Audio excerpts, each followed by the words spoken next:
Halo semuanya, selamat pagi. Kita bertemu kembali di pertemuan online kelas metodologi penelitian pertemuan 7, chapter 7, yaitu mengenai selecting samples. Nah, ini pertemuan terakhir sebelum minggu UTS.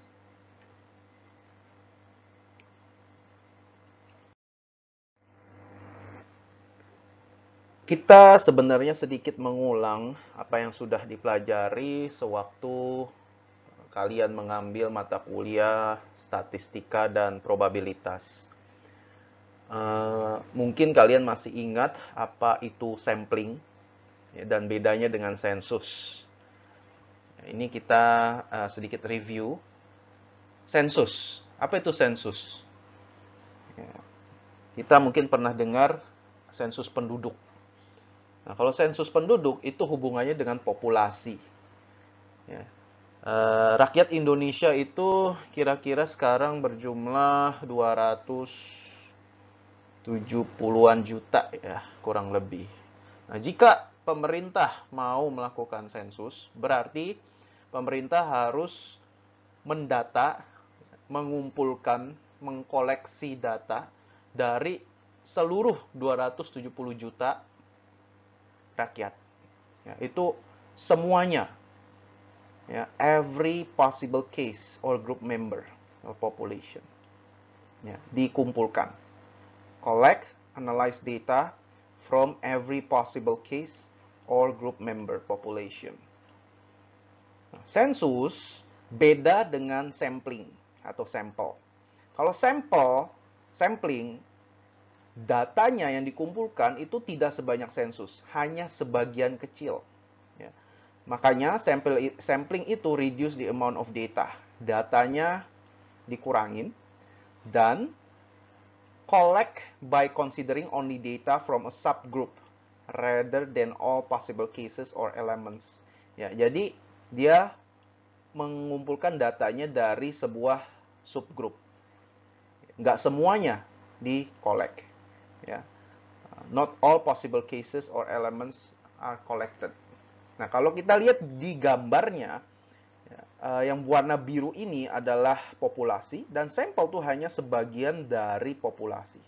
Ya, sampel.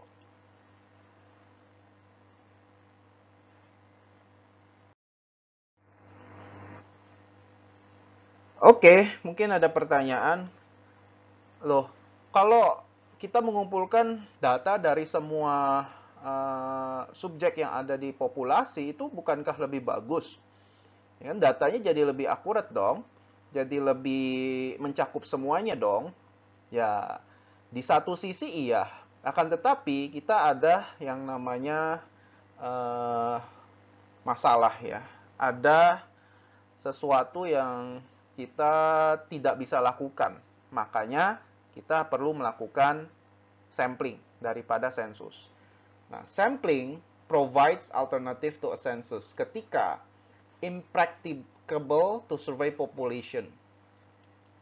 Misalnya kita mau melakukan penelitian tentang e-commerce di Indonesia. Ya, bagi institusi untuk melakukan penelitian tersebut, ya institusi besar yang punya banyak dana, yang punya banyak waktu, ya, resources, tenaga untuk mengadakan penelitian tersebut, mungkin dia bisa melakukan pengumpulan data dengan menggunakan populasi seluruh masyarakat Indonesia. Tetapi kalau bagi peneliti yang tidak mempunyai kemampuan, baik itu resources, ya, dana, tenaga, waktu, akan sangat sulit untuk memakai population. Maka dari itu alternatifnya adalah kita harus melakukan survei. Ya, impracticable to survey population. Ya, karena sangat banyak, sangat sulit, butuh waktu, butuh tenaga untuk mengkolek data dari population. Oleh karena itu, kita bisa mencari alternatifnya dengan menggunakan sampling. Ya, budget, masalah time. Ya. Ini survei, sensus Indonesia saja sampai sekarang belum selesai-selesai. Ya, itu levelnya sudah pemerintah.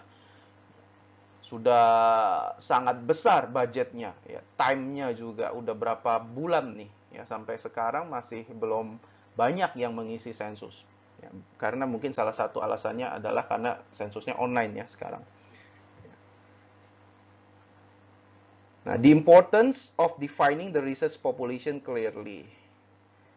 Ya, masalah lain adalah kita mungkin kesulitan untuk mendefinisikan population secara jelas. Nah, kalau kita mau melakukan penelitian mengenai student satisfaction di UPH, contohnya ya, yang paling bagus kita melakukan sensus. Ya, mahasiswa UPH ada berapa sih total? Ya, sekitar 11.000. Ya. Dari 11.000 itu kita collect data. Ya. Menanyakan ke partisipan, 11.000 mahasiswa UPH, kita tanyakan tentang satisfaction mereka sewaktu kuliah di UPH. Ya, tapi itu butuh waktu kan, butuh tenaga, butuh uang juga ya, untuk mencakup 11.000 mahasiswa itu. Nah, maka dari itu kita bisa mendefinisikan lebih lanjut, yaitu a subset of the population, ya, bagian dari population yang disebut dengan target population. Contohnya adalah, oke, kita mau fokus ke UPH students yang sekarang mengambil program studi sistem informasi dan menggunakan Apple Computer. Nah, ini merupakan subset yang lebih kecil ya dari population yang kita tentukan. Kita bisa melakukan itu, ya, dan itu disebut dengan target population. Tujuannya adalah untuk mengecilkan focus of the research, ya, narrowed the focus of the research. Nah, ini dimungkinkan. Ya.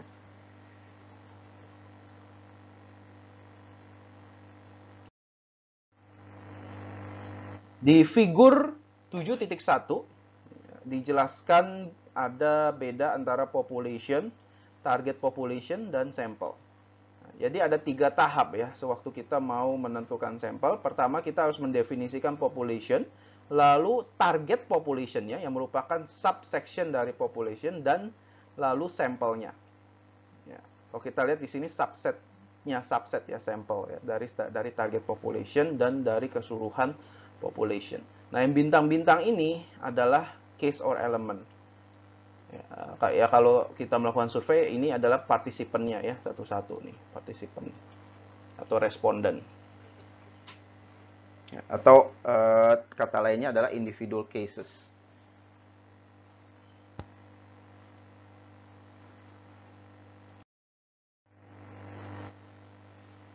Nah, sekarang kita sudah mengetahui kenapa peneliti itu sering memakai sampel, bukannya sensus. Ya, karena ada masalah-masalah yang tidak bisa di-overcome, ya, masalah budget, masalah waktu, dan juga tidak mungkin untuk mensurvei semuanya ya, pakai sensus karena terlalu banyak. Ya, it's not feasible gitu ya intinya. Nah, sekarang kan sangat dimungkinkan untuk memakai sampling. Nah, ini ada teknik-tekniknya ya, overview of sampling techniques. Ada 2 tipe. Pertama adalah probability dan non-probability sampling. Probability disebut juga sebagai representative sampling. Ya, jadi menggunakan prinsip-prinsip probabilitas. Ya, intinya apa? The chance or probability of each case being selected from the target population is known and is usually equal for all cases. Ya. Jadi kata kuncinya ada di known dan equal. Ya, probability. Ada probabilitasnya, tidak bias. Ya, tidak secara disengaja saya mau ngambil sampel ini, itu enggak. Ya, ada randomnya. Ya, ada istilah randomnya. Nah, ini probability sampling. Dan teknik yang paling appropriate untuk sampling dan yang paling ilmiah adalah ya, yang paling bagus kualitasnya gitu adalah probability atau representative sampling. Nah, selain probability yang mungkin ada masalah, ya, ada kesulitan untuk melakukan probability sampling, peneliti juga suka melakukan yang namanya non-probability sampling. Nah, ya memang non-probability sampling itu tidak sebagus probability atau representative sampling, tapi sejauh yang saya tahu di publikasi banyak juga peneliti yang memakai non-probability sampling. Ya, apa itu non-probability sampling? Intinya ini, the probability of each case being selected from target population is not known. Ya. Jadi kita bisa memakai yang namanya nanti kita akan bahas yaitu convenience sampling. Ya, jadi misalnya saya mau melakukan sama contohnya yang tadi ya, satisfaction student survey, UPH student survey, itu karena nggak bisa memakai sensus, saya milih satu kelas saja ya, kelas kalian gitu ya, dijadikan sebagai sampling. Ya, kelas metolit hari ini untuk dijadikan sampling gitu. Nah, itu namanya non-probability sampling. Ya, karena saya tidak memilih kalian secara random. Ya, kelasnya itu tidak saya pilih secara random dari keseluruhan kelas yang ada di UPH. Karena saya menunjuk langsung, oh kelas metolit, prodi, sistem informasi. Ya, itu kan nggak ada probabilitasnya, ya, tidak ada random samplingnya. Ya, non-probability sampling jadi namanya itu.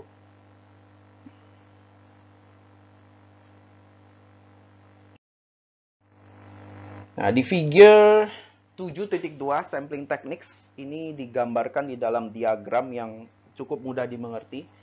Ya, dari sampling bagi dua, probability dan non-probability. Ya, kalau probability itu dibagi menjadi ada yang namanya simple random sampling, systematic random sampling, stratified random sampling, dan cluster random sampling. Ya. Lalu kalau kita melakukan ini ya berbagai tipe secara bersama-sama ya kita pakai itu namanya multi-stage sampling.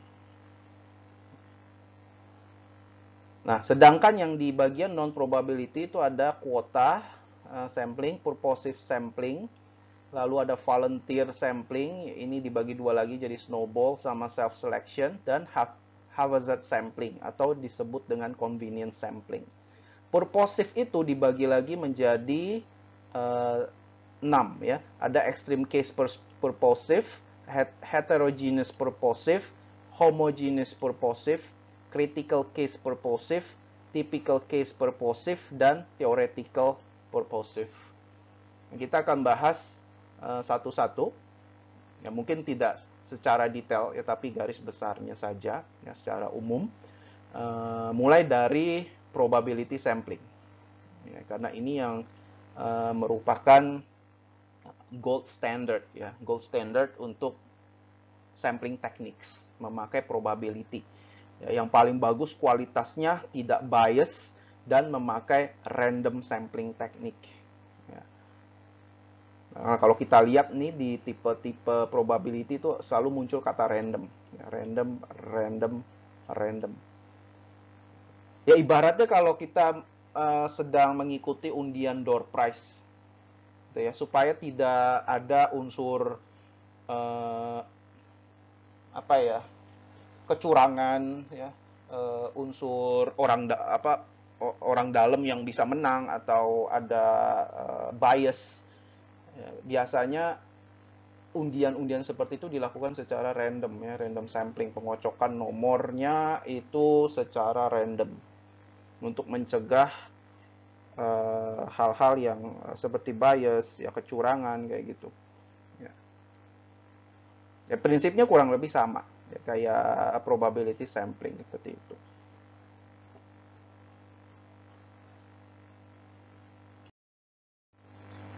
Probability sampling dibagi menjadi 4 tahap, ya, divided into 4 stages. Pertama, identifikasi sampling frame sesuai dengan research questions and juga objectives dari penelitian kita. Ya, apa itu sampling frame-nya? Lalu decide on a suitable sample size. Sample size-nya kita bisa tentukan berapa jumlah sample size-nya. Lalu select the most appropriate sampling technique and select the sample. Check that sample is representative of the target population. Nah, ini step umum untuk melakukan probability sampling.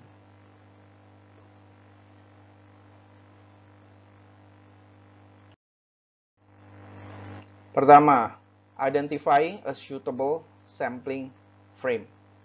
Apa itu sampling frame? Ya, sampling frame itu merupakan sebuah list complete of all the cases in the target population from which your sample will be drawn. Ya, kita gampangnya itu lihat di gambar ini. Ya kan, yang paling gede yang warna hijau itu population. Nah, di dalam population ini sebenarnya target population ya, yang warna oranye ini ya. Nama lainnya adalah sampling frame. Ada sampling frame-nya. Nah, berarti sampling frame itu merupakan sebuah list yang ada di target population. Contohnya database or list of high school in Tangerang area. Nah, itu target population. Nah, waktu kita mau melakukan sampling, tidak perlu semua data high school in Tangerang area. Kita bisa memilih beberapa dengan menggunakan probability sampling teknik. Ya, kalau misalnya seluruh target population ya lebih bagus sih. Cuman kan kita mau memakai metode sampling.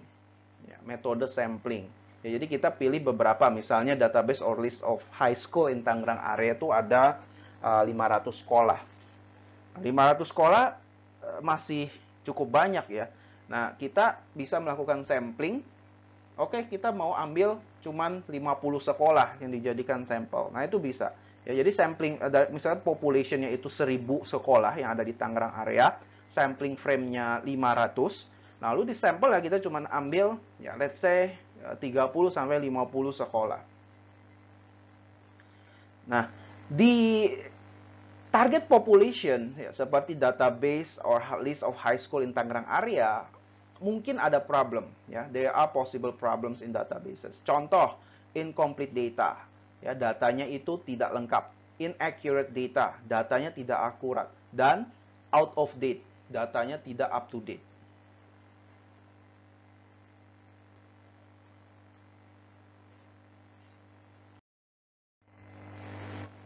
Selanjutnya adalah bagaimana kita menentukan suitable sample size. Yang pertama adalah kita bisa mengeneralisasikan, ya, generalizations about target population based on statistical probability. Ya, the larger the sample size, the lower the likely error in generalizing to the target population. Ya, jadi intinya semakin besar sample size, errornya akan semakin kecil. Iya kan? Ya, kalau semakin mendekati jumlah population, ya akan semakin sedikit errornya karena semakin dekat dengan jumlah populationnya. Semakin kecil sample size-nya, semakin menyebabkan error yang lebih tinggi. Nah, choice of sample size within compromise is governed by, nah, ini ada kompromi terkait pemilihan sample size. Yang pertama ada confidence in data, ya, level of certainty of data characteristics. Yang kedua margin of error, accuracy-nya. Lalu types of analysis, minimum threshold yang diperlukan, dan size of the target population. Nah, ini lebih gampang kalau dikasih contoh ya.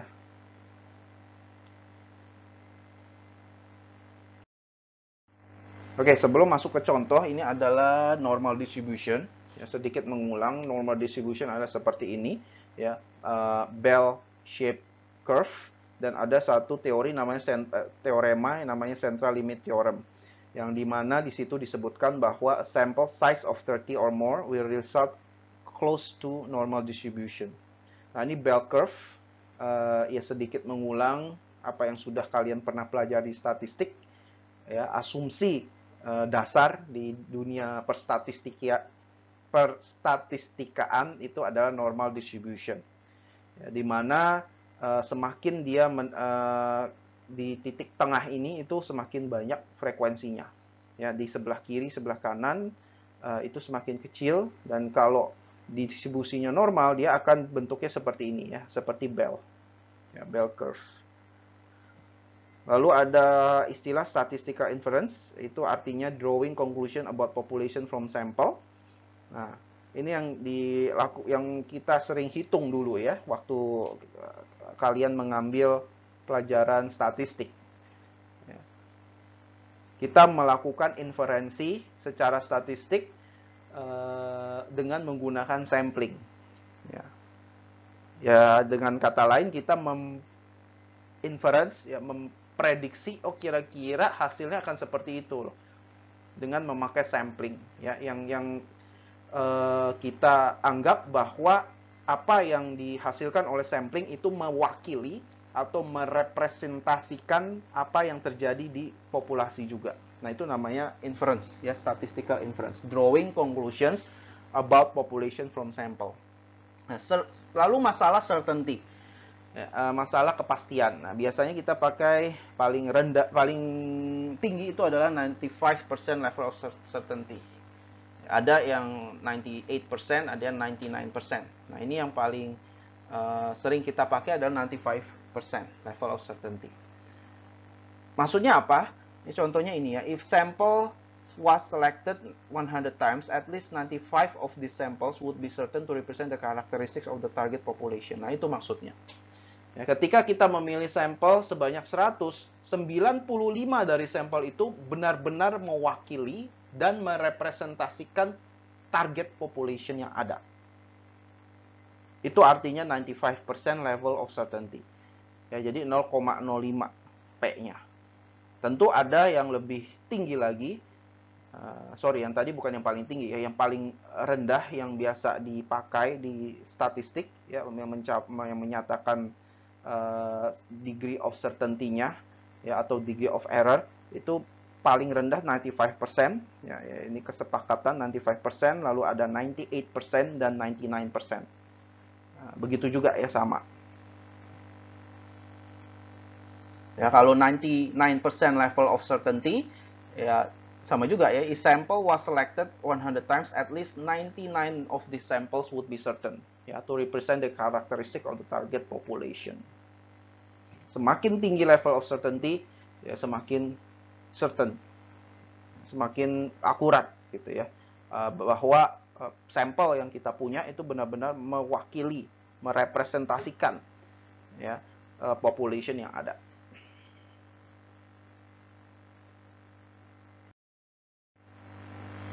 Tabel 7.1 itu adalah sample size for different sizes of target population at 95% confidence level. Nah, ini kita lihat target population-nya 50, kalau 5%-nya yang 44.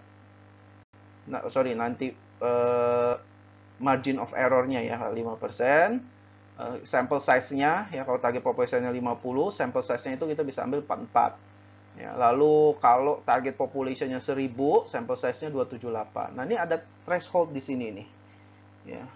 Di atas 100.000 itu sample size-nya nggak beranjak dari angka 354 ya, 384 ya, sampai 10 juta dan seterusnya itu 384. Apa artinya? Ya, artinya kalau kita memakai margin of error 5%, ya, kalau kita mau target population-nya itu sebesar apapun, sampelnya itu kurang lebih sample size yang kita harus kumpulkan kurang lebih sekitar 380-an ya, sampai 400. Ya, karena lebih dari itu sudah nggak ada perubahan. Ya. Ya, misalnya kalau kita mau melakukan penelitian di UPH, sekali lagi saya ambil contoh yang sama, ya, penelitian tentang student satisfaction di UPH.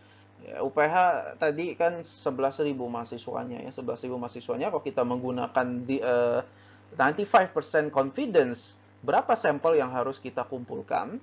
Ya, kan UPH 11.000, berarti di sekitar sini ya, sekitar 380-an tetap ya. Jadi kita harus mengumpulkan data sekitar 380 sampai 400 mahasiswa yang ada di UPH. Nah, bagaimana cara mengumpulkan 400 mahasiswa itu?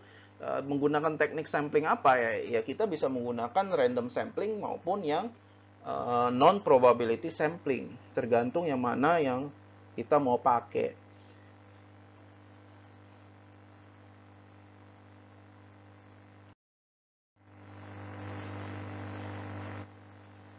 Nah, slide ini menjelaskan tentang pentingnya dari response rate. Apa itu response rate? Ya, response rate adalah seberapa banyak data yang diambil, seberapa banyak data yang diperoleh ketika kita mengadakan survei. Kayak misalnya kita menyebarkan 1000 kuesioner, gitu ya, 1000 kuesioner, akan tetapi yang balik cuma 100. Nah, itu response rate-nya berapa? Ya cuma 10% kan. Nah, itu response rate. Semakin tinggi response rate-nya, itu semakin baik. A perfect representative sample is one that exactly represents the target population from which it is taken. Ya, ini menurut American Association for Public Opinion Research 2011 mendefinisikan ada 4 level of non-response. Yang pertama adalah complete refusal, yang nggak mau respons. Lalu break off, 50% kurang dari 50% itu menjawab. Lalu partial response. Lalu complete response itu lebih besar dari 80%. Answered. Jadi ada 4 ya, ada complete refusal, nggak mau jawab, break off di tengah-tengah, lalu isi sebagian, dan complete response.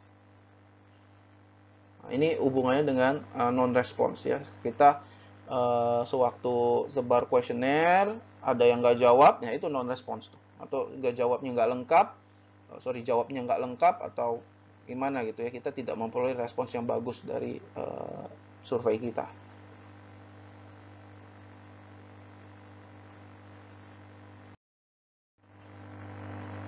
Kenapa sih orang-orang partisipan nggak respons, non-response? Ya, non-response is due to refusal to respond. Memang nggak mau ngerespon. Ineligibility to response. Nggak sesuai ya dengan apa yang dijadikan target population ya. Atau mereka nggak bisa merespon. Lalu inability to locate respondents. Tidak bisa melokasikan respondennya itu di mana. Ya, lalu respondent located but unable to make contact. Respondennya bisa dilokasikan, kayak misalnya tadi contoh tentang high school student di daerah Tangerang, itu bisa dilokasikan alamatnya di sini, tapi nggak bisa dikontak orangnya. Gitu. Ya, jadi responden located but unable to make contact.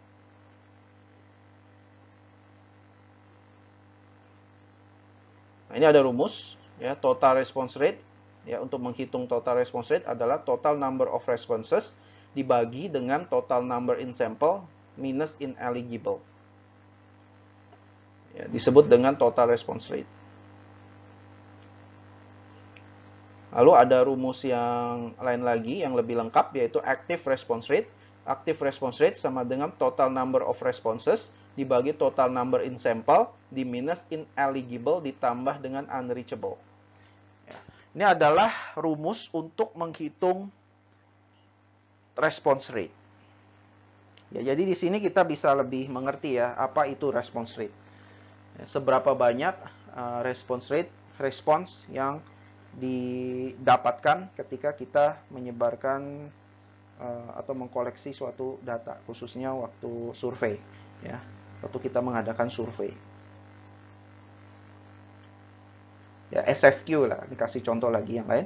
Ya, contohnya kalau SFQ di suatu kelas, ya kalian kan sering mengisi SFQ ya. Sewaktu SFQ diadakan, ya, itu kan harusnya sensus ya, seluruh mahasiswa mengisi.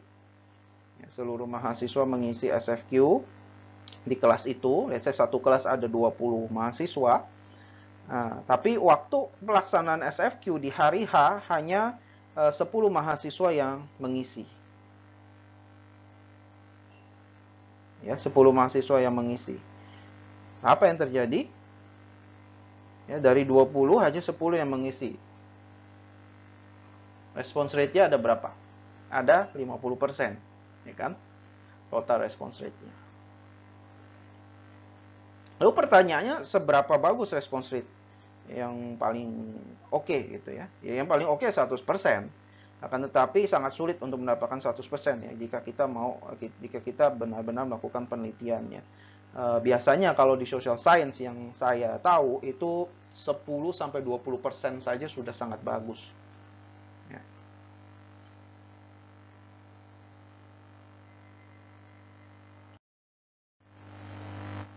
Nah, ini adalah rumus untuk menghitung sample size. Sample size-nya ada NA di sini. NA adalah actual sample size. Lalu ada N, adjusted minimum sample size.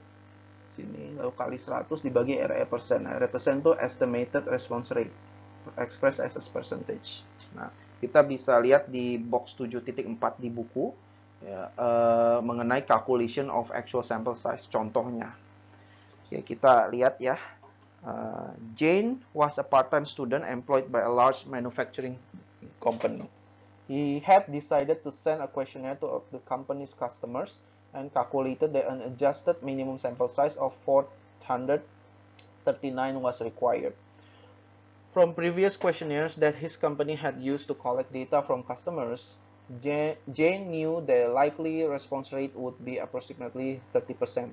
Using this data, he could calculate his actual sample size. Oke, 439 ya. M-nya ini minimum adjusted sample size, 439 dikali 100. Lalu ada data apa lagi? Response rate-nya itu kira-kira 30%. Ya, jadi 439 dikali 100, 43.900 dibagi 30. Nah, actual sample size required yang diperlukan oleh Jane adalah 1463. Ya, itu adalah Jane's actual sample.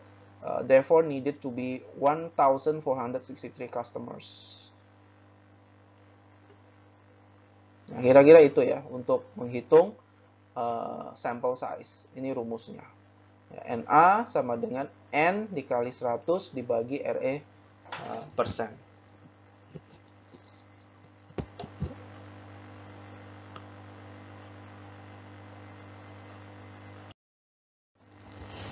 Nah, teknik yang pertama di probability sampling adalah simple random sampling. Sesuai dengan namanya ya, kita memilih sampel at random from the sampling frame, ya, using either a computer or random number tables. Tujuannya apa? To prevent bias. Kata bias di sini penting sekali kalau kita berbicara mengenai random sampling atau probability sampling. Kita bisa menggunakan Excel untuk generate random number atau memakai random number tables. Ya, di sini di table 7.3 tuh ada extract from random number tables atau simply just use random generator. Ya, random generator. Ya, dari ada sampling frame, ya kita pilih nomornya, nomornya tapi berdasarkan dari random table generator, ya, atau sorry, dari random generator.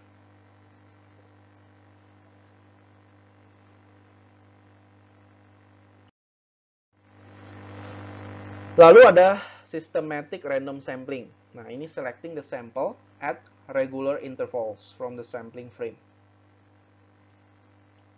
Nah, ini ada step by step-nya ya. Number each of the cases in your sampling frame with a unique number. The first case is number 0, the second one, and so on. Lalu select the first case using a random number. Calculate the sampling fraction. Select subsequent cases systematically using the sampling fraction to determine the frequencies of selection. Nah, bagaimana untuk mengkalkulasikan sampling fraction? The proportion of the target population that you need to select, you use the formula. Ini ada formulanya, yaitu sampling fraction sama dengan actual sample size dibagi dengan total population. Ya. Jika ada didapat jawabannya, if your sampling fraction is 1/3, you need to select 1 in every 3 cases. Ya. Nah, ini random sampling tapi dilakukan secara sistematik. Ada yang namanya sampling fraction-nya. Ya, dan ada formulanya. Di mana sampling fraction itu dikalkulasikan dengan membagi actual sample size dengan total population.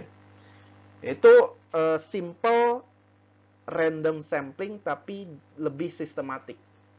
Ya, sama-sama random, ya, sama-sama random, akan tetapi ada tahap 4 di sini, ya, prosedur yang keempat, yaitu select subsequent cases systematically using the sampling fraction. Untuk apa? Untuk determine frequency of selection. Nah, itu systematic random sampling.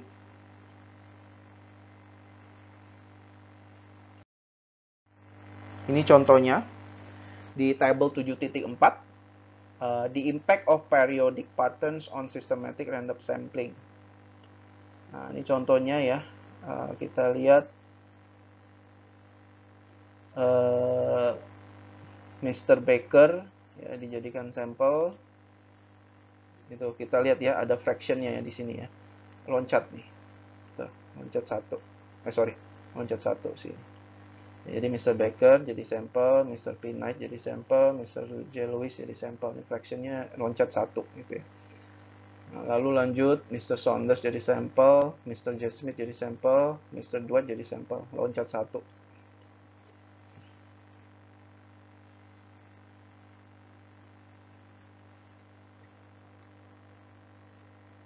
Ya, jadi kalau kita lihat nih yang genap doang ya.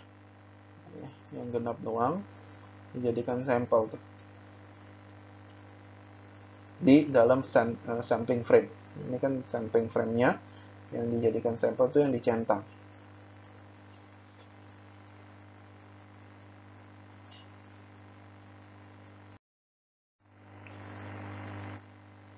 Selanjutnya adalah stratified random sampling. Nah, stratified random sampling itu modifikasi dari random sampling, ya, di mana kita membagi target population ke dalam 2 atau lebih relevan dan signifikan kategori, atau di sini dibilangnya significant strata, based on a one or number of attributes. Oke, kita lihat. Samples can be stratified using more than one characteristic. You may wish to stratify a sample of an organization's employees by both department and salary grade. To do this, you would, ya, ini ada step-stepnya. Yang pertama adalah divide the sampling frame into discrete departments. Within each department, divide the sampling frame into discrete salary grades. Number each of the cases within each salary grade. Within each department with a unique number, as discussed earlier. Select your sample using either simple random or systematic random sampling, as discussed earlier. Oke, kita lihat contohnya.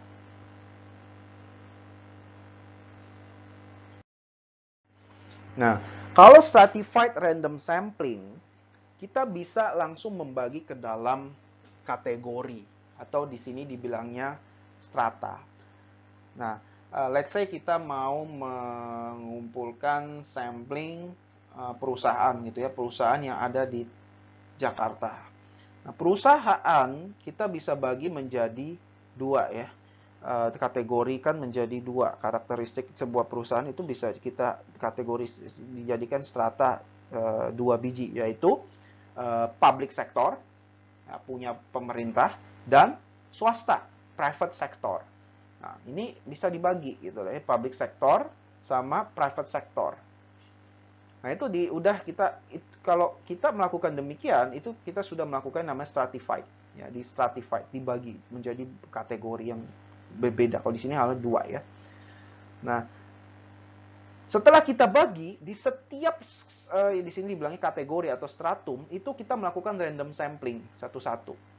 Gitu ya. Jadi setiap kategori kita melakukan random sampling. Yang pertama public sector, random sampling. Oh, keluar 001, lalu keluar lagi 005. Oke, ini yang kita dijadikan sampel untuk stratum public sector. Lalu untuk stratum private sector sama juga, kita lakukan random sampling menggunakan random generator atau random table. Keluarnya adalah 003 dan 007. Nah, ini yang dijadikan sampel kita.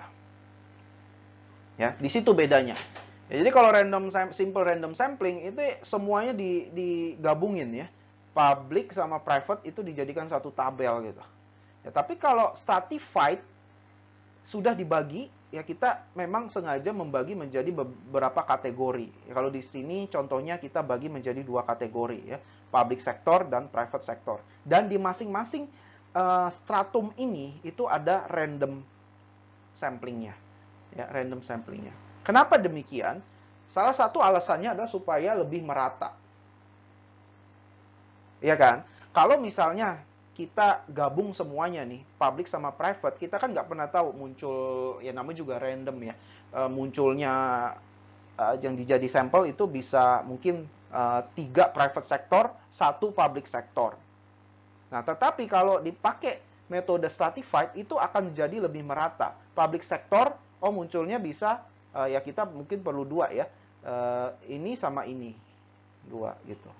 Nah, lalu private sector, kalau kita perlu 2, ya kita melakukan random sampling di sini, ya keluarnya juga 2 gitu. Jadi itu salah satu kegunaannya ya, stratified random sampling. Jadi lebih merata gitu ya samplingnya di setiap kategori ya, di setiap stratumnya.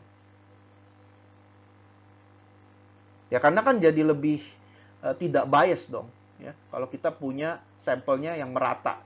Ya, public sector ada 2 sampel ya di sini kalau di kasus ini, di private sector ada 2. Ya untuk mewakili private sector 2, mewakili public sector 2. Ya kalau timpang kan jadi kurang bagus gitu ya. Private sector 3, public sector cuma 1, atau private sector semua, public sector tidak ada sama sekali. Ya, jadi sampelnya jadi bias gitu. Bias ke private sector doang. Ya, tidak random jadinya. Ya, tidak mungkin jadi kurang mewakili ya atau kurang merepresentasikan target population yang sebenarnya ya atau population itu sendiri.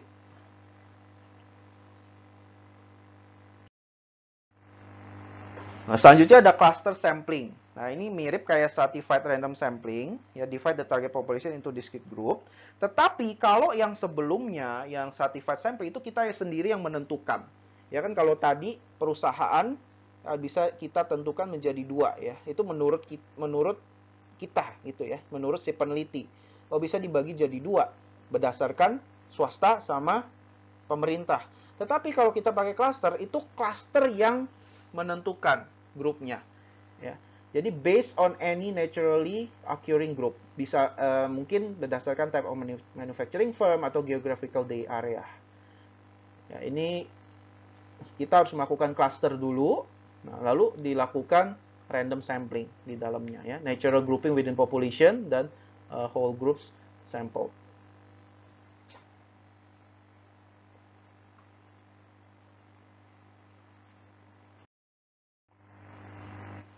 Nah, ini yang lebih komprehensif, yaitu kita bisa melakukan multi-stage sampling. Ya, ada beberapa fase, ya, fase 1 sampai fase 4. Ini gabungan gitu ya, dari simple random sampling, stratified, ya, sampai cluster. Jadi choose sampling frame from relevant discrete groups, number each group with unique number, ya, select sample relevant, phase 2 from this relevant group, choose a sampling frame, dan seterusnya ya. Nah, ini multi-stage, ya, jadi bertahap.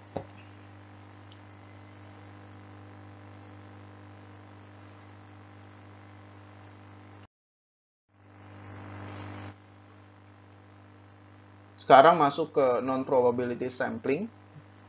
Sample size untuk non-probability sampling itu berapa? Sebenarnya ambiguous dan tidak ada rules-nya. Nah, ini minimum ya, yang menjadi suatu konvensi ya, menurut Saunders 2012. Kalau kita melakukan non-probability sampling, minimum non-probability sample size-nya adalah, misalnya kalau kita mau melakukan semi-structured interviews, itu minimum sample size-nya 5-25. Ya, ethnographic 35-36, grounded theory 20-35, ya, homogeneous population 4-12, heterogeneous population 12-30. Nah, ini menurut si Saunders 2012.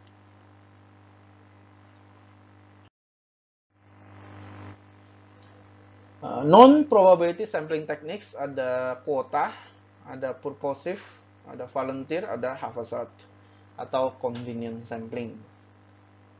Nah, ini tekniknya quota, likelihood of sample being representative, itu artinya sejauh mana sampel itu mewakili populasi yang ada. Kalau kita pakai quota, reasonable to high. Types of research which is useful, yaitu kalau kita perlu data yang cepat ya, dan masalah biaya gitu.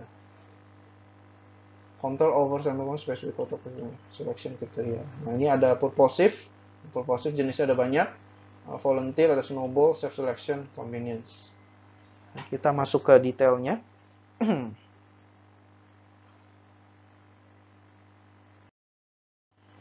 Nah, kalau kuota sampling itu entirely non-random, Ya, use for structured interview as part of a survey strategy. Ya, jadi kita sudah ada datanya, misalnya di sini ya, di tabel ini ada male. Untuk yang employment status part-time employees, kita pakai kuota dari population segini, kuotanya 12. Ya, untuk full-time employee, kuotanya kita tentukan 90. Self-employee, tentukan 27, ya, dan seterusnya. Nah, ini dikasih kuota, lalu kita bisa pilih siapa yang jadi part-time employee tanpa melakukan random sampling ya di populasi. Ya, kita bisa menunjuk as long as respondennya itu adalah part-time employee, kita bisa jadikan dia responden sampai memenuhi kuotanya. Sampai 12 orang yang part-time employee, ya sudah, kita pindah ke full-time employee. Kuotanya sampai memenuhi 90, lalu pindah ke self-employed, lalu, dan proses berulang sampai kuotanya terpenuhi semua.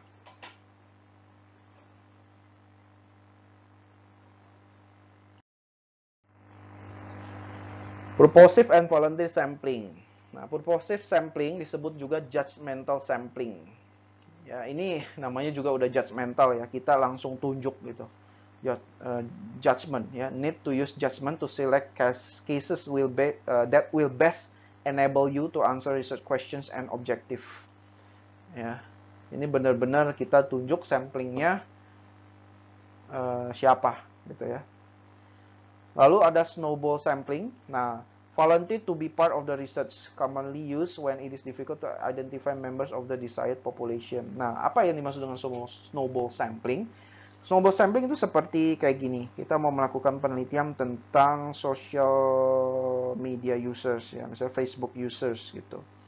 Nah, kita bisa mengidentifikasi target population-nya, mungkin teman-teman kita yang juga Facebook users.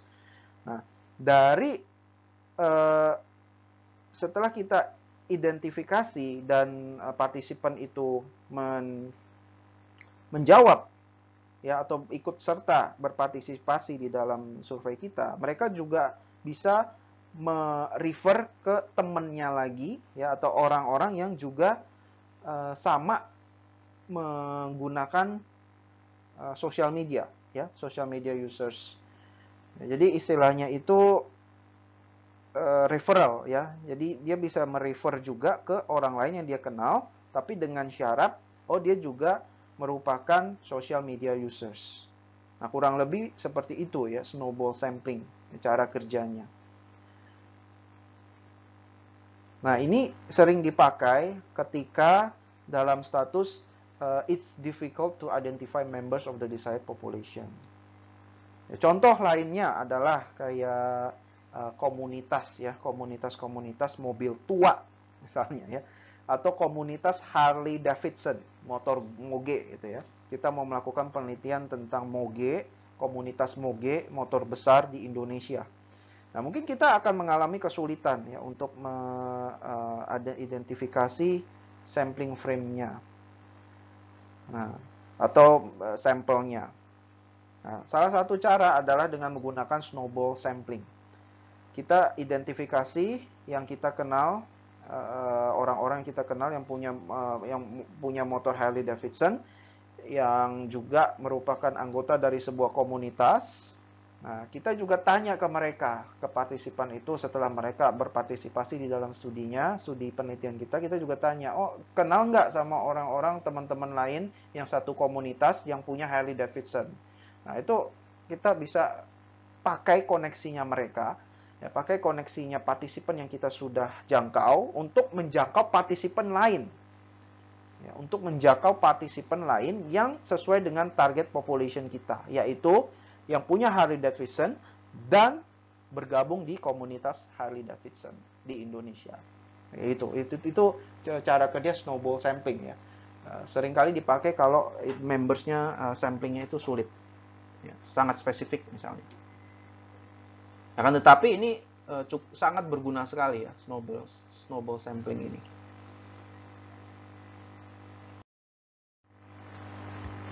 Lalu yang paling sering dipakai sebenarnya ya, dan juga sekaligus menjadi perdebatan ya, adalah haphazard sampling atau yang disebut dengan convenience sampling, availability sampling. Kenapa? Because they are easily available dan the most convenient to obtain for your sample. Namun yang jadi masalah adalah very little credibility. Contoh yang paling sering dilakukan di dunia penelitian sistem informasi, misalnya seperti ini ya. Kita mau meneliti tentang managers, ya. Karena kita kesulit untuk mengakses managers, ya, melakukan koneksi dengan managers yang beneran di perusahaan, kita menggunakan students. Studentsnya adalah part-time MBA course sebagai surrogate. Ya, surrogate itu perwakilan, ya, kurang lebih perwakilan for all managers. Nah, ini kan jadi lebih gampang untuk mendapatkan datanya ya, karena kan masih student ya, part-time MBA course. Ya, masih student ya, meskipun mereka juga managers, tapi kan karena demi kegampangan untuk mengambil data, ya, mengkoleksi data, kita memakai students yang sedang mengambil kuliah MBA course. Atau kita mau melakukan penelitian tentang IS developers. Ya, IS developers. Cara untuk mengambil sampelnya, karena kita mungkin merasa kesulitan untuk mengambil sampel, ya, mengkolek sampel dari IS developers yang beneran, kita bisa juga memakai students.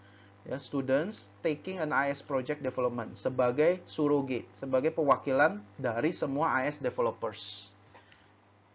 Nah, itu sering dilakukan ya, saya sering melihat penelitian-penelitian seperti ini ya, publikasi dengan menggunakan sampel students ya, IS students. Nah, ini agak susah di argue karena masalah kredibilitas ya. Bisa saja IS project development ini yang dimana diwakilkan oleh student itu ya, student tidak mempunyai kualitas sebagai real IS developers misalnya ya. Ya, atau mungkin itu tidak sama ya, karena pengalaman mereka belum cukup. Jadi segala pertanyaan yang dijawab oleh IS student itu belum bisa mewakili IS developers ya. Ada banyak perdebatan di situ. Akan tetapi meskipun banyak perdebatan, tetap convenience sampling itu dipakai di penelitian ya, karena ada masalah-masalah akses gitu ya. Masalah akses, masalah koneksi ya, tidak mungkin untuk mengumpulkan data ya, managers atau mengumpulkan data IS developers ya. Alternatifnya adalah dengan menggunakan convenience sampling ini ya, atau haphazard sampling ya, karena easily available dan convenient untuk si peneliti ya, to obtain sample. Oke, baik, ini poin-poin penting untuk topik online kelas kita hari ini. Minggu depan kita ada UTS ya, tolong kalian pelajari baik-baik materi ya, nanti akan disampaikan materinya mencakup apa saja untuk UTS. Ya, terima kasih sudah menyimak. Selamat melanjutkan aktivitas kalian. Selamat pagi.